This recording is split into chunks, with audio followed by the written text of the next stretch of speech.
Malakias Kapitulo 3 Versikulo 10, ang dating Biblia, dalhin ninyo ang buong ika-10 bahagi sa kamalig, upang may pagkain sa aking bahay, at subukan ninyo ako ngayon sa bagay na ito, sabi ng Panginoon ng mga hukbo, kung hindi ko bubuksan sa inyo ang mga dunggawan ng langit, at ihuhulog ko sa inyo ang isang pagpapala, na walang sapat na kalalagyan.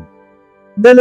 Lucas Kapitulo 6 Versikulo 38, ang dating Biblia, bigyan ninyo, at kayo'y bibigyan, igagawad sa inyo ang isang mabuting takal, na binusog, hinahaluan at tinutumbas, ay tasto sa inyong bisig, sapagkat ang takal na inyong iukol, ay siyang takal na gagawin sa inyo.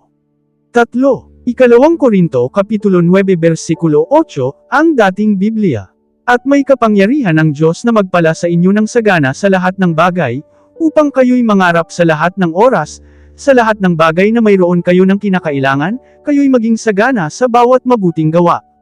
4. Deuteronomio Kapitulo 8 Versikulo 18, ang dating Biblia, kundi iyong alalahanin ng Panginoon mong Diyos, sapagkat siyang nagbibigay sa iyo ng kapangyarihang manggalikha ng yaman, upang patibayin ang kanyang tipan na isinumpo niya sa iyong mga magulang, gaya sa araw na ito.